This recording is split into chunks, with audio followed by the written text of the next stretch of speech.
I went to New York in honor of the passing of Rebbetzin Chaim Mushka Schneerson, the wife of the Lubavitcher Rebbe. And actually, today is the day of her passing. So two little vignettes I was thinking about Rebbetzin Chaim Mushka. Of course, there's much to say, and we have in the past sometimes focused on the Rebbetzin.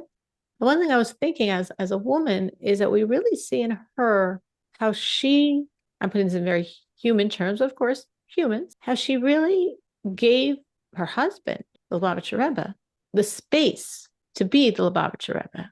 And only people that were very close or various reasons how she connected to certain people, certain individuals. But even though she was so private and so didn't want this public life, and she knew exactly what it would entail because her father and her grandfather and her great-grandfather, they were all the leaders of Chabad.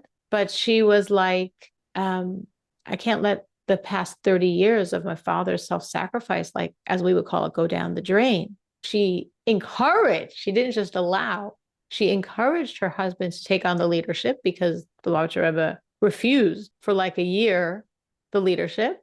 She encouraged him to take on the leadership and she allowed him to, which means she gave him a lot of space because he was gone all day and 3 nights a week. He had people come to him for private audiences. I think it might have been Sunday, Tuesday, Thursday. I don't remember which were the 3 nights. And those audiences would go until 6 a.m, 3 nights a week. And every other day he's gone all day for hours and hours and hours and hours. And I'm sure when he came home, there was hours and hours that he was busy involved with taking care of the needs of the Jewish people. So she really sacrificed to allow her husband to be what he was in this world to be. And I thought, obviously as humans, we look at great people and think, well, what does that do with me? But we could look at that as like, am I giving my husband the space and the support to be what he can be, what he should be, what he would like to be, or other people in my life? That was one thought I had. Something else I was thinking, and I might have shared this story with you last year because I remember hearing it last year. And I actually was discussing it with someone today who actually heard it from the person who it happened to. So her details were different than mine. So I'm going with her details. Mine, I read. This woman actually heard it from the woman who it happened to. So as I said, the Rebbe was very proud. And she didn't want people looking at her. And if she knew people were noticing her, she would run away and never go back. If she went to a store and they knew who she was, she never came back. If anyone gave her extra honor, she never came back. So one of the places she would go, she didn't go inside her. She had a driver who went inside for her. She'd go outside the bakery, doing shopping, so to speak. And there was a woman, her name is Leah Kesselman. I happened to mention this to someone who actually heard the story from Leah Kesselman. She had an apartment like on top of the bakery. And she would see every once in a while the Rebbitzins' car. And whenever she saw the Rebbitzins' car, she always she had a porch, but she always went inside, closed the blinds, because she knew the Rebbitzin didn't want anyone looking at her. And if she ever had anyone in her home with her at that time, she also always made sure to bring the person in, give the Rebbitzin the privacy that she, of course, wanted. And one time, for some strange reason, she had a woman in her house. She gave this Leah Kesselman would give art lessons, and the woman had come and she was taking art with her. They were sketching, they were on the porch. And she sees Rebbitzin car coming in. Of course, Leah always goes inside and closes the blinds. That's the routine to give the Rebbitzin privacy. And she suddenly turned to this woman who was with her because she knew the woman was childless. And she said, that's the Rebbitzins' car. Go and ask. And she said, as Leah Kesselman said the story, she said, I don't know what got into me because I never did this. I mean, I saw this regularly. I never looked. And if anyone was ever with me, they never looked either. We knew that wasn't respectful. That wasn't courteous. That wasn't what the Rebbitzin wanted. Something in me just pushed that woman to ask. Woman went out and looked down at the car and was really like talking to the Rebbitzin, so to speak, telepathically in her mind, really looking at her through the car and really asking her to give her a blessing for a child. And this woman, some 9 months later, after years of infertility, had a child. And it was interesting because actually she had the child after the Rebbitzin had already passed. This happened a few months before the Rebbitzin passed, and the Rebbitzin already passed when she had this child. It's a very beautiful story, and it, of course, shows the holiness of the Rebbitzin, that she was able to pick up the vibes and was able to give the blessing, and the blessing was fulfilled. But I was thinking it also shows something that we can learn, that we can take from it, which is that she wasn't in her comfort space. She didn't want people looking at her. She didn't want people communicating with her like that. Only her close, safe friends and family, people she knew for years. She didn't want to be public. She didn't want to be exposed. And yet when this woman reached out to her, instead of withdrawing, instead of having the driver pull away, instead of shutting her mind and blocking that request, she allowed it to happen. She put aside her comfort and her preference and what she desired for someone else and what they needed.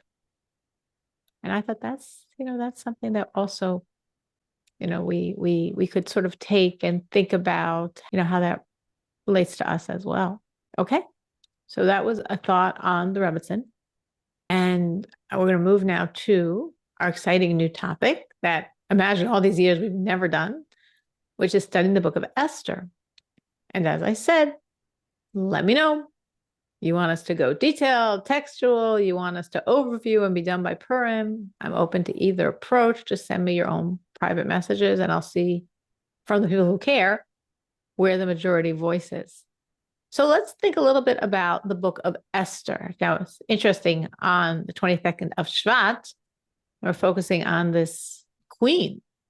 Her energy is especially strong today and tonight because we're told that when a very great, godly, holy person passes, every year, annually, on their day of passing, on the yard site, their energy shines and creates salvation in the world. So right now, this feminine energy is shining in the world, creating salvation in the world, because this was the Rebbitzin. This was feminine energy, ultimate woman energy, queen energy. And that's what's shining. And we're told every year it shines even more strongly. And every year creates greater and greater levels of salvation, of redemption. And that's really, of course, very connected to Mashiach, redemption, because Mashiach, we're told, will come in the merit of the Jewish woman. Now, sages just say it. In the merit of the Jewish woman, we were redeemed from Egypt. In the merit of the Jewish woman, we were redeemed from every exile. And in the merit of the Jewish woman, we were redeemed from the final exile, what we're pulling out of right now. Why in the merit of the Jewish woman?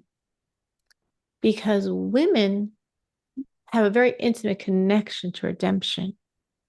Women are the female embodiment of God's power of sovereignty. God's power of sovereignty, called in the Hebrew Malchus, is a dimension of God's energy. It's actually the 10th and final dimension. And that's the feminine dimension. Kabbalistically, that's viewed as a feminine dimension. So that's what women embody. Now, I said sovereignty is a 10th and final dimension, which might have been a very strange sentence, because sovereignty, shouldn't you be on top? Like the king, the queen on top? Why are you 10th and final dimension on the bottom? We live in an upside down time, so to speak, in exile. So what should be on top is on the bottom, what should be on the bottom is on top. So sovereignty, this greatest energy, the energy of rulership, is God's 10th and final energy. And women, as the human embodiment of that energy, in many societies for many years have been living that on the bottom existence. Thank God, of course, in Jewish law, there's a lot of protections and respect for women, but in the world, for thousands of years, there was no respect and no protection. And that's really reflective of this feminine dimension of God's sovereignty that is a 10th and final dimension. But when we have the complete revelation of redemption of Mashiach, things will get righted. Things will get turned around to be what they really should be. So sovereignty, instead of being on the bottom, will be on the top. And so too it says about women. It says then, if you ever heard the term Eshes Chayil Teres Baila, a woman of valor is a crown of her husband. Or there's a verse that says, Nekeva Tisoivev Gover, the woman will surround, encompass, be on top of the man. Those are both verses really speaking of the redemption, when the feminine dimension, as the sovereignty dimension, the Malchus dimension, will be on top as it truly should be. So women have a very inner connection to redemption because that's their vibe. That's our energy. And just as the sovereignty will ascend and will shine, so too by redemption, the energy of the woman will ascend and shine. So it's our energy. That's why we are so coming on it from the inside and bringing it from the inside.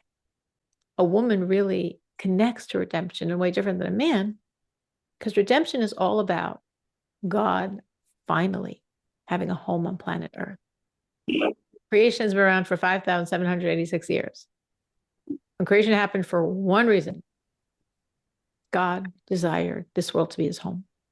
Now, God had no worlds at that time, but he desired this world to be his home, for which he created many other realities, to get to this world to be his home.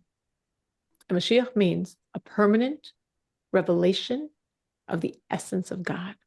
Permanent revelation of essence. And we achieve that by making this world God's home, by serving God in this world, so the world becomes transparent and able to contain his energies. Transparent to his reality, to God reality, and able to contain God reality. Because as the world was originally created, it couldn't contain God reality. And that's why for the first 2,000 years after creation, Mashiach couldn't have come. The world couldn't handle it. And for the next 2,000 years after creation, from the year like 2,000 to 4,000, Mashiach could have come, but it might have been a little like half-baked Mashiach. Like, you're cooking and everybody's hungry and you say, yeah, it's ready. It's not really ready, but it's ready enough. It's edible ready.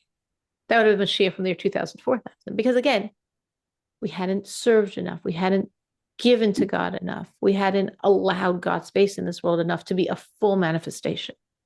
From the year 4,000, which is some, 1,800 years ago, 1,700, let's not make it longer than this, some 1,700 years ago, the world's ready. Mashiach can come, is not half-baked, is not underdone, is not yet ready. The world's ready. And of course, each day and each moment, as we continue across the globe to serve God, becomes more ready and more ready and more ready. And that's called making God a home. And men can do that too. But women have a special ability to not just give God, four walls, to give God a beautiful home, to give God a place of beauty. And what does God need? Beauty. Same reason we need beauty. Beauty is expansive. When we're in a beautiful environment, our energies flow more. We're able to express ourselves and reach higher, broader, because of the beauty of our surroundings. Some of us are more sensitive to that. Some of us are less sensitive to that. But we all are affected by our environment. And if your house looks like a topsy-turvy disaster, never happens to anyone here, but sometimes happens in my house, or at least used to happen when my kids were younger, it affects me. And if my house is serene and beautiful, my silver is polished. One year, in honor of the passing of the Rebbitzin, I wanted to take on something in her merit. And I took on, it might sound strange, I took on to keep my silver polished and to use china, because the Rebbitzin was very beautiful and elegant and made sure everything around her was beautiful and elegant.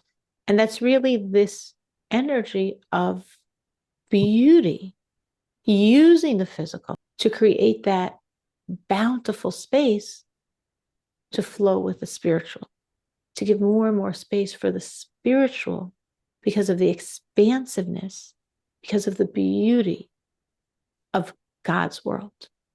So men can give God a home also, but women have a better touch at making a beautiful world, a beautiful home, because that's our nature. We have more of a sensitivity to beauty. We have more of a attunement to beauty. And we also have more connection to emotional beauty, to warmth, to giving a sense of love, a sense of understanding, a sense of compassion. Emotional beauty. There's spiritual beauty, there's physical beauty, there's emotional beauty, and women are highly attuned in all of these dimensions, which is why what men are doing also creates God's home, but women are the one that make it a beautiful home. And the more beautiful the home, the more expansive can God be in his beautiful home. And that's really why women are the catalyst for redemption, because we are the ones that give God the expansion, the space to really shine.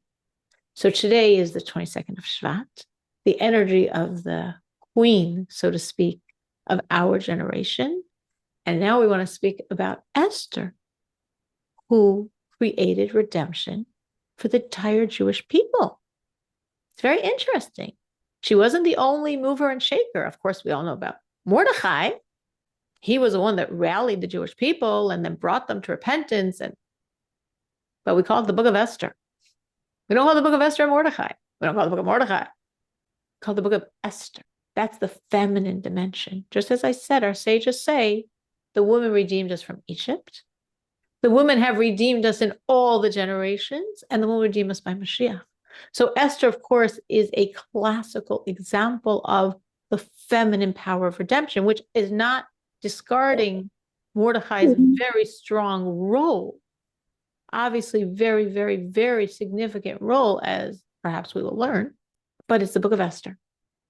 It's the feminine energy, very feminine energy, and very strong, self-sacrificing, incredible self-sacrificing, feminine energy that created redemption. In the first chapter, famous first verse, it came to pass in the days of Achashverosh, the same Achashverosh who ruled from Hodu to Cush, 127 provinces, right? Famous first words, which we will all hear very soon in like about, my gosh, 3 some weeks, really, really, really soon, twice, the night and by day of Purim. So we only begin the book. When you start it, we're supposed to pay attention, we're supposed to listen to every word. You'll at least have some ideas in your head of what these words are. So it came to pass in the days of Achashverosh. So Achashverosh succeeded Cyrus as the ruler of the Persian Empire, right? In those days, everyone was very into empires. People became these world leaders. The world was quite smaller at that time than it is today. Of course, we have some of that concept today as well. Some people we know might think they're the leader of the world. But in those days, it was a very literal fact. You know, you had Alexander the Great, and he ruled the world. You had Cyrus, and then you had his successor, Ahasuerus, who literally ruled the world. Now, this was at the very end of the 70-year exile of the Jews to Babylonia. That's what's happening on the physical level. Now, everything I'm saying is just reminding me of everything I'm not saying, because the Megillah has so many levels of commentary. And of course, over the years, I've learned so many different dimensions.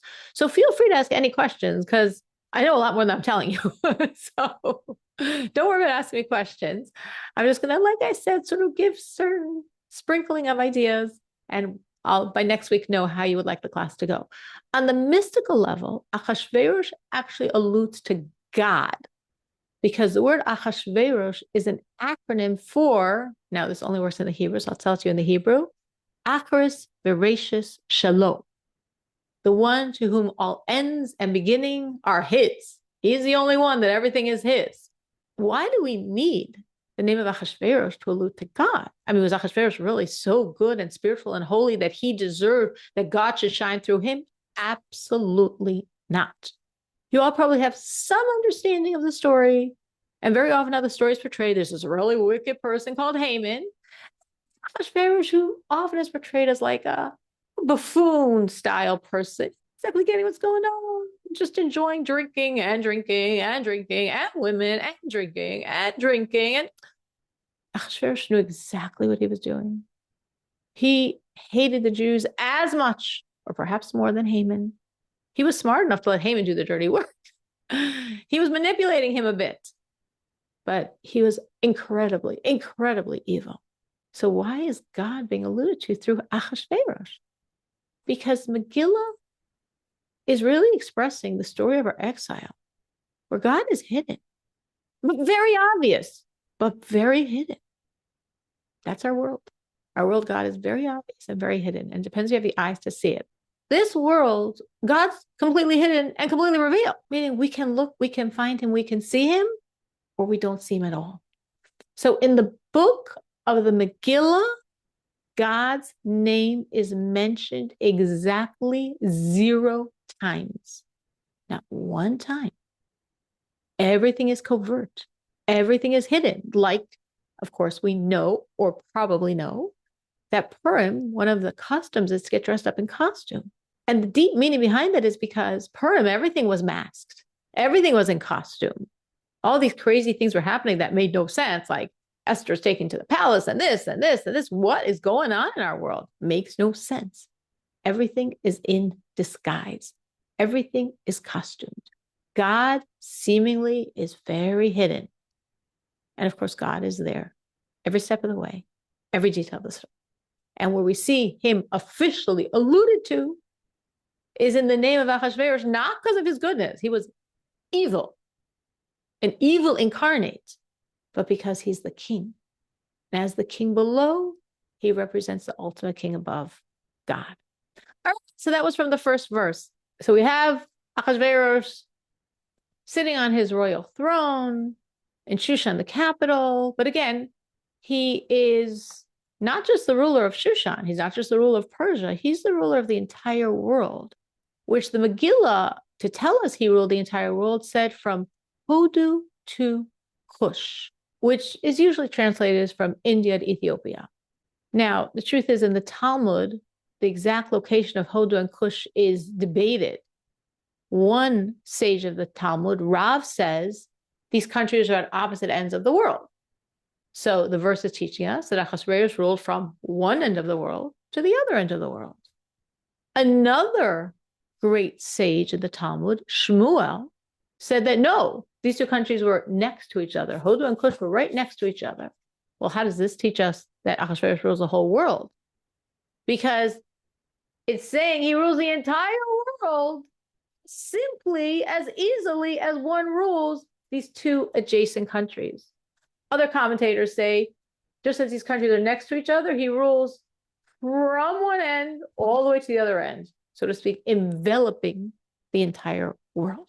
Okay, so Ahasuerus is the king, and in the 3rd year of his reign, he makes this huge feast for all the honorable people of the entire country. Now, they partied for a long time. They partied hard. Partied in those days meant drinking. A lot of drinking.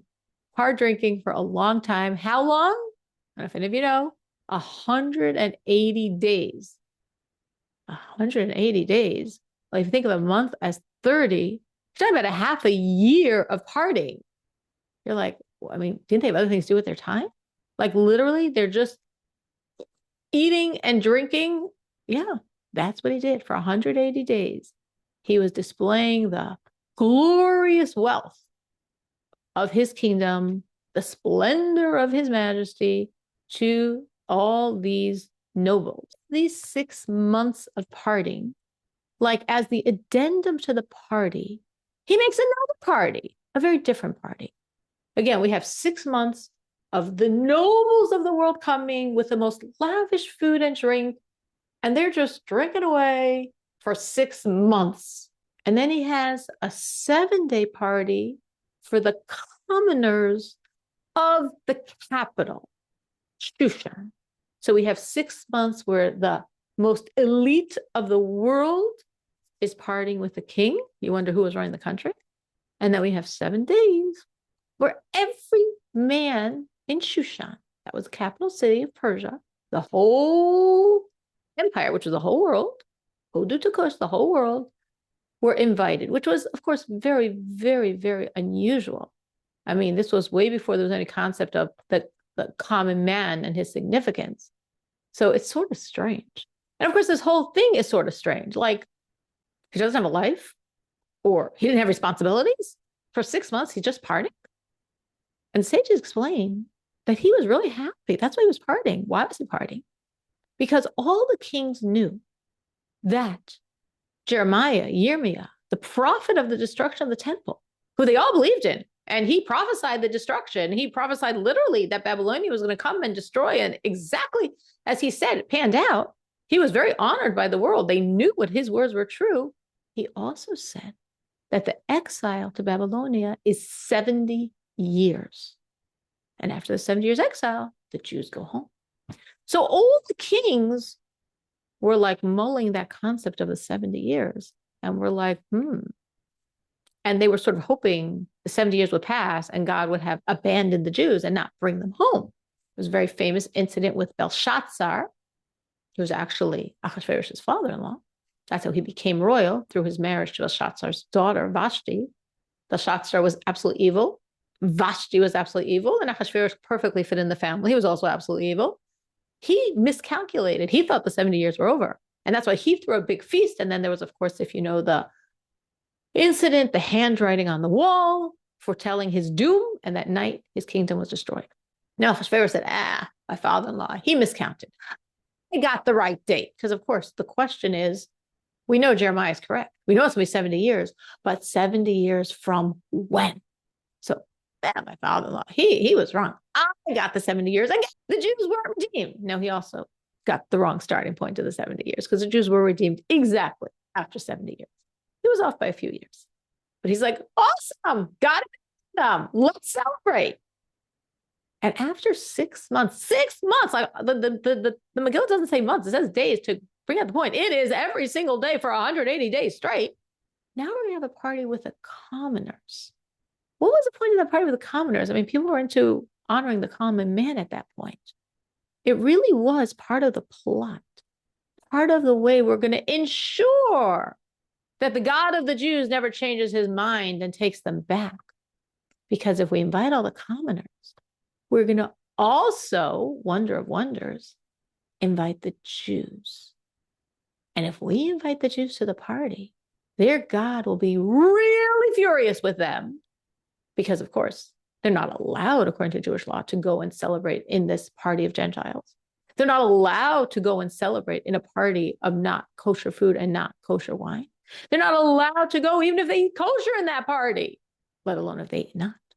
So if we invite them to the party, we're not specifically, of course, invite the Jews. We're just going to invite everyone. So we happen to invite the Jews as well. How beneficent of us. But they're the point. They're the purpose. Everyone else is just the window dressing. We're going to get them to the party. We're going to get them to sin.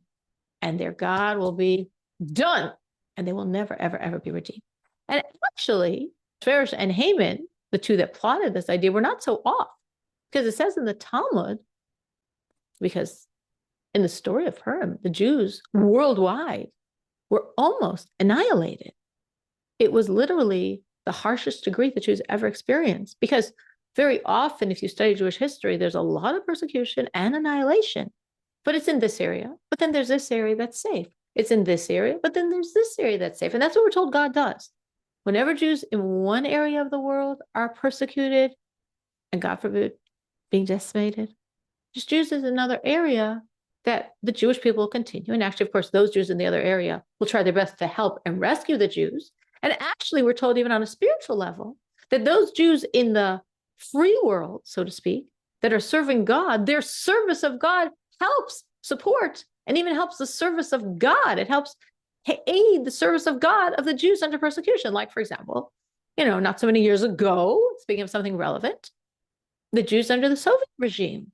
Well, that was tremendous persecution. Of course, there was really the threat of annihilation of all those Jews as well. But there were Jews in the free world that, of course, continued and would have continued the Jewish race, that were able to try in whatever means they could to help the Jews in the Soviet regime, and that their own spiritual service supported the spiritual life of the Jews in the Soviet regime. Purim was different.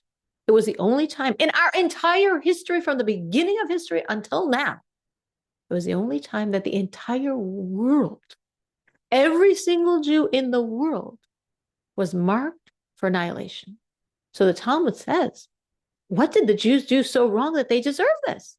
And the answer was, because they enjoyed the feast of that wicked Ahasuerus. So Ahasuerus' plot to destroy the Jews and make sure God would never take them back because of his feast, so to speak, in a sense, worked. Because the consequence of their sin, and it was a very huge sin, was allowing the decree of Haman, which was, of course, Haman and Ahasuerus in cahoots, to truly destroy the entire Jewish people. So you could say, well, what's going on? Is enjoying the feast of Ahasuerus that bad? Every Jew should die? Young, old, children, babies, women. I mean, none of them were at the party. Only men were at the party. Actually, only the Jews of Shushan, the men of Shushan, were at the party. The entire world Jewish should die because these people went to the party even though they shouldn't, and even though Jewish law says they weren't allowed to, and even though the leader of that generation, Mordechai, warned them and said, do not go, and they didn't listen to him. I mean, it was off, but it was that off. So it's interesting. The Lubavitcher Rebbe actually explains that the problem wasn't so much their participation in the feast. We were even told, sages say, that Achashverosh supplied kosher food for the Jews. Obviously, some of the Jews started eating kosher and went on to the non-kosher. Some of the Jews probably stuck with the kosher. And actually, honestly, if you're in a non-kosher party, you're not allowed to eat, even if you're eating kosher food. So it's just a loophole for their conscience, not for the reality of Jewish law. But that wasn't the issue. Or that was a piece of the issue. The real deep issue, exactly as our sages say, is they enjoyed the feast.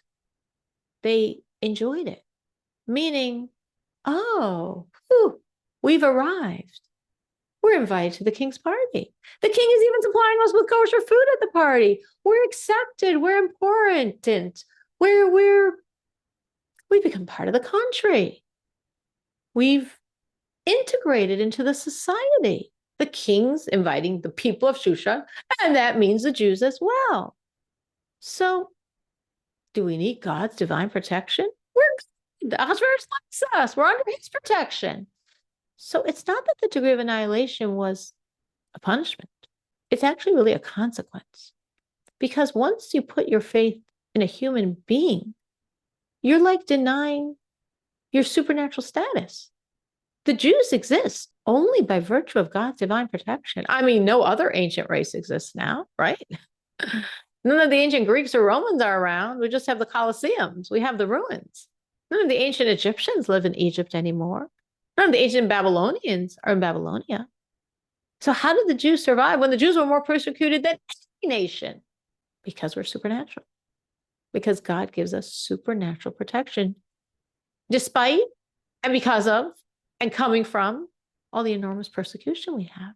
So once the Jews are saying, oh, God, we're good, Ahasuerus is taking care of us. Ahasuerus likes us. He appreciates us.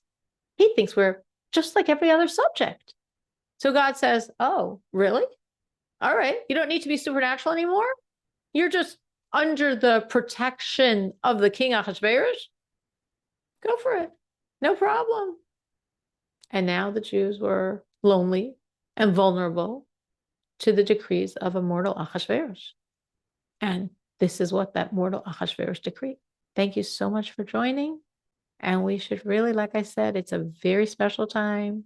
It's the energy of Rebbe Chaim Mushka. It's a time of creating salvation. We can all use some salvation. We can try to connect her energy. Not now, maybe tomorrow. Say her chapter of Psalms 125. You can give charity in denomination of 470, which is the numerical value of her name. So the Lubavitcher said we should give charity in denominations of 470, like $4.70 or $47 or $470, however you would like to do it, to a worthy Jewish cause, and ask for those salvations. We should all be answered. Thank you so much.